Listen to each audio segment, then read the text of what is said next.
Hello, everybody. Happy Monday afternoon. Hope yours is going well.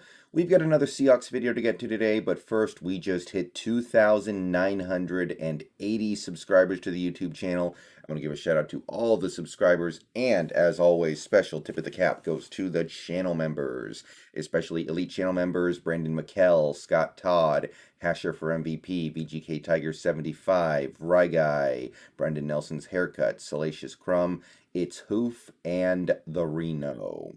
All right. So first of all, obviously, as you can see, we are about to get to 3,000 subscribers, and I like to do little celebration streams or celebration videos when we hit these big milestones. So tonight or tomorrow, I will be doing a call-in stream where we can talk about free agency and basically give my viewers an opportunity to voice their thoughts on what we have done and what we might still need to do. So keep an eye out for a call-in stream. It's going to be really easy. I'm going to let people call in through StreamYard. I'm going to let people call in through Discord. If you've done it before, it's going to be basically the same as it was. But if not, feel free to participate when I end up doing it. So yeah, keep an eye out. Going to be in the next couple days. All right. So today we're going to kind of take a big step back from all the things the Seahawks have been doing and try to look at where we currently are in terms of a final 53-man roster plus 16-man practice squad. So we are now 2 weeks into free agency, basically. And I know free agency technically didn't open until about 12 days ago, but 14 days ago was the first day of legal tampering, and we all understand that free agency kind of starts then.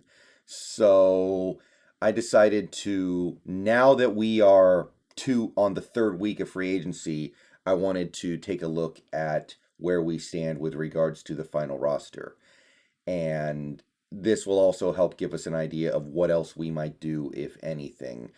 I suspect that we're done in free agency at this point, just because we don't have a lot of money left unless we want to start taking painful options to free up money. So I suspect that other than one or two tiny things, we're done. But let's take a look at the chart and see where I think we stand as of right now. Okay, this is the roster as I see it right now. I organized it by position and player type, and I marked a few with some various colors. So, as of this moment, this is how I see the 53-man roster plus the 16-man practice squad starting to come together. So, we're going to go through it, and I'm going to explain what everything means.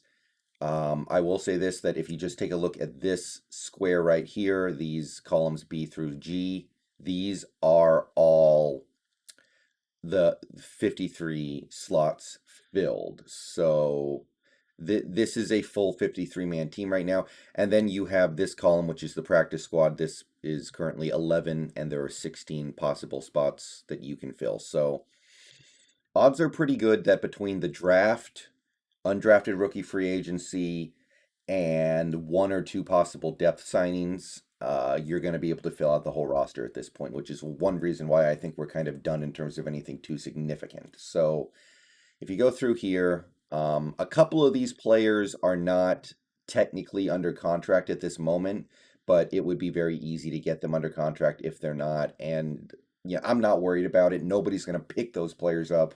It's just a matter of, do the Seahawks want to give them the 600,000, or in some cases not even, I think, because of practice squad stuff, to keep them around. So we have 7 players here marked in red, and the red players are players that I think are more likely than not to end up not making the 53-man roster to start the season. I think they will probably get kicked to the practice squad.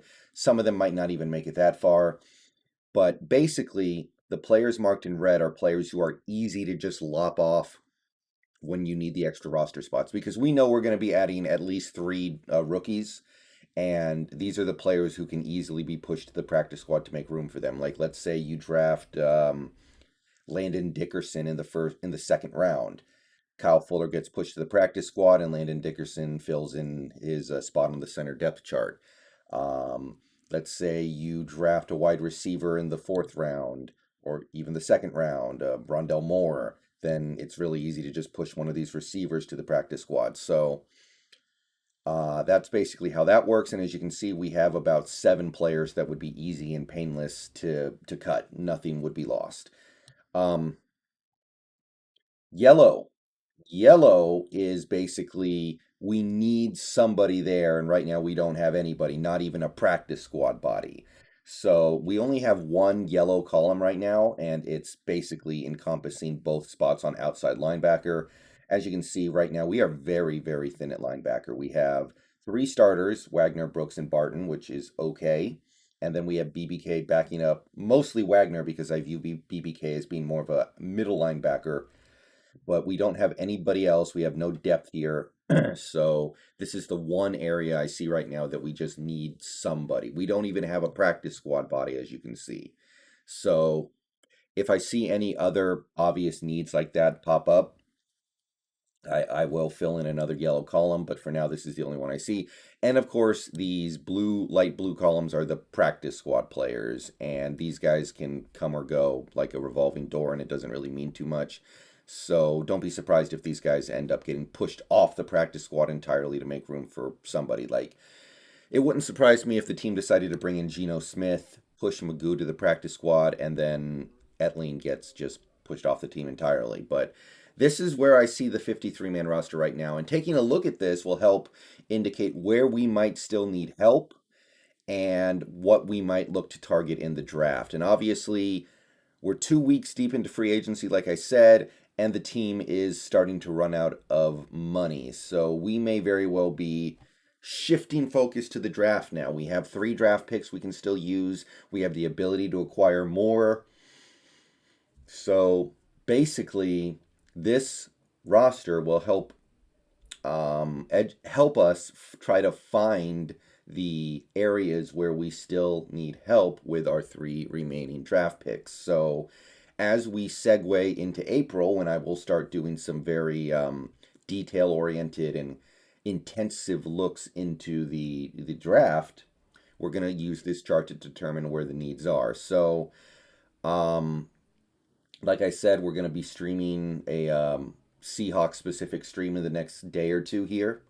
So definitely take a look at this chart. Keep it in mind. Keep in mind what you see here, and it will help inform what you think we should do next. So I just wanted to go ahead and show off this chart real quick, but to quickly sum it up, I think this team could use a backup quarterback, although I've said many times that I don't think that backup quarterback really matters that much on a team like this.